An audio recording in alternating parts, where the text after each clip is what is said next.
Hiya. My name is Javier Ruiz. I work for the Open Rights Group, which is a digital rights organization based in London. Some of you may be aware of the Electronic Frontier Foundation in the US. Just to give you an idea, we are modeled around similar lines, but we are just a lot smaller than them and UK based. But we also participate in several European networks. And a lot of our work is got to do with copyright issues in the digital era, like the Digital Economy Act, and the rights of internet users, in terms of privacy, and quite a few things. And lately we started to do a bit more work in open data as part of the between of open source, open standards, open data. So we've been engaging with the open data policy of the UK government and also trying to engage now the European level, only for just for less than a year. And what we found is basically there is a very clear discourse of why the government wants to implement open data. This is like the promises of open data. Open data is meant to bring innovation and economic development as a corollary.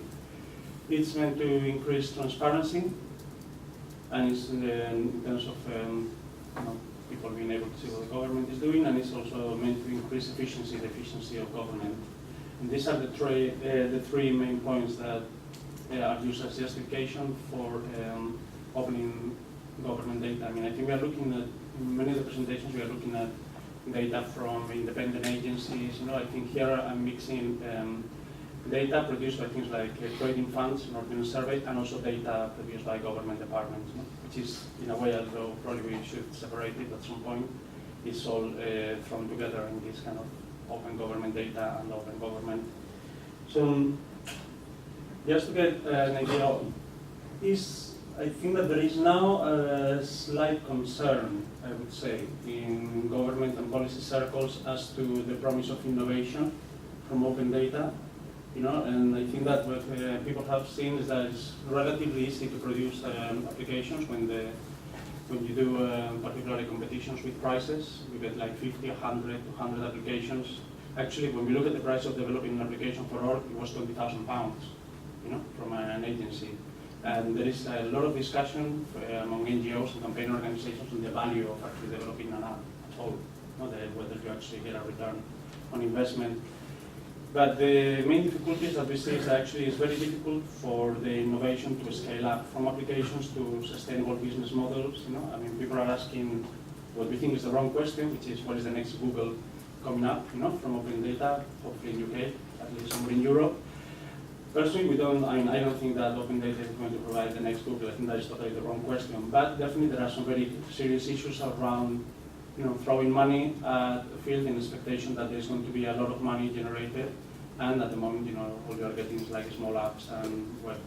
At least in terms of the public facing, I think there's huge. Obviously, there's a lot of potential, and I think we've all agreed, that there's potential for academics, for economic development, but we think that is one of the areas where currently there is there are some uncertainties, and those uncertainties are generating some policy influences, to which I will come back later, around issues like the Public Data Corporation. So one of the things we found is that there is some expectation that by making the data available, whether it's publishing simply or creating it or that somehow this minimum effort of putting the data out there is going to generate some sort of economic miracle, basically that is going to gain value by itself. And by talking to quite a few people, what we find is actually there is a need for funding. There is a need for funding, both as we saw this morning, to create the data. There's a funding for, in some cases, for APS. And there is a funding also, probably, if you want economic development, like in many other areas, a funding for technology development, like some sort of national program. If you want an aerospace industry, you would fund it.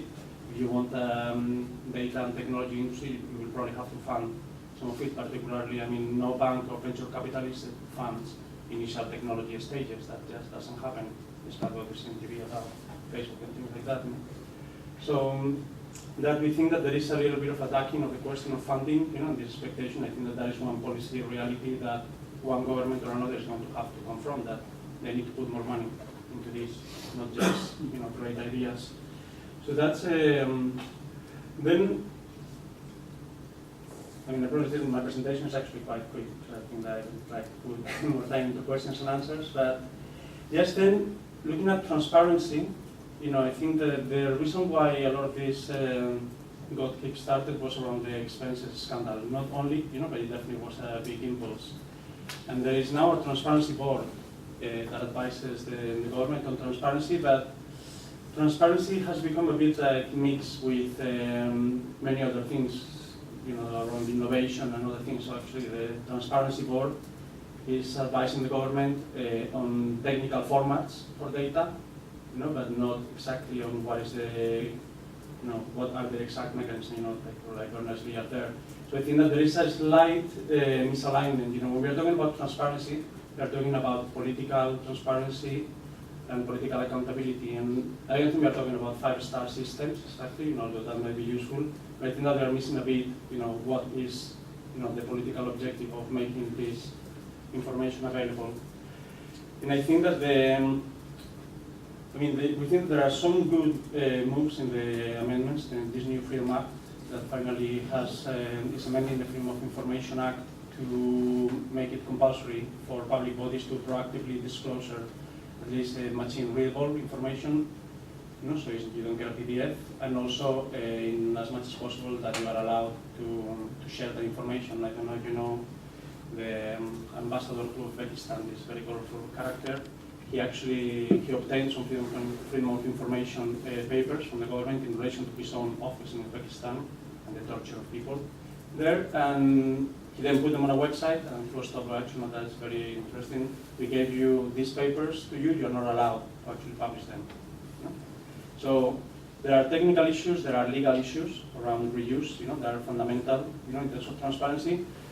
And there are issues of linked data as well there, but I think that we don't want to see an exclusive focus on technical formats or machine interoperability, to take away, beyond what are some of the fundamentals, at least from the policy and political process.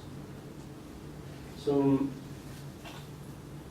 particularly, we would like to see some extensions of some things that we see are missing. One is that we demand transparency from politicians, but increasingly in the world, more and more activities are moving to the private sector. Every day, the private sector enjoys actually the opposite of transparency. It's becoming increasingly difficult to know, how much tax corporations pay.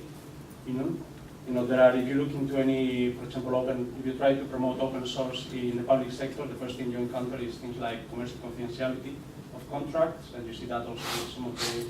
So there are many questions, which we think that there might be an imbalance in demanding a lot of full transparency from the public sector and full opacity from the private sector. And that also has lots of implications in terms of data, and as you saw before, like data that comes from companies, may be very, very difficult to obtain, and sometimes you need both. Then the other questions that we see in terms of transparency, this is like the key issues, there are lots more, is raw data enough for citizens? This will come back again and again and again. Are citizens capable of making sense of data, or is there a role for the state to still provide some sort of interpretation and not just curation, but actually to provide, still maybe like a paper or a PDF saying, well, this Excel, what it means is this, the trends in this particular expenditure, compared to this other expenditure means that actually we are doing well or we are doing bad. This is our opinion. So rather than relying on third parties, the answer to that is that there is an increasing army of data journalists, like the excellent work being done at The Guardian, also New York Times, and Washington Post. There are lots of people now, and lots of independent geeks, many of them around the Open Knowledge Foundation or independent groups, that are mediating this information, that are converting that data into useful information for citizens. We think that is good. It's good that it's there, but there are many questions that whether that is enough, or whether the state and the government, can completely say, this is not our responsibility. We've given you, we give you 5 stars linked data. Now you go and sort it out yourself. There are some really, really important questions. We don't have the answer. We think in some cases it might work, in some others it may not work. But when it doesn't work, we'd like to see that there are some mechanisms for citizens to really demand information, and to demand the meaning and the analysis that politicians are meant to make. In their value judgment, in itself, as long as they're accountable, is as important sometimes as the data. Then the question we also want to see in terms of transparency is, again, who is being empowered by open data? I mean, there are some analysis of the land registry in India that has shown that actually making the data information on the internet has basically meant that slum landlords and people and developers with access to computers have been basically taking over the land from the illiterate peasants. So we don't think that that is necessary. I mean, obviously, we are a technology digital rights organization, so we are completely in favor of open data, and we believe in somehow the emancipatory nature of new technology, to make a better world.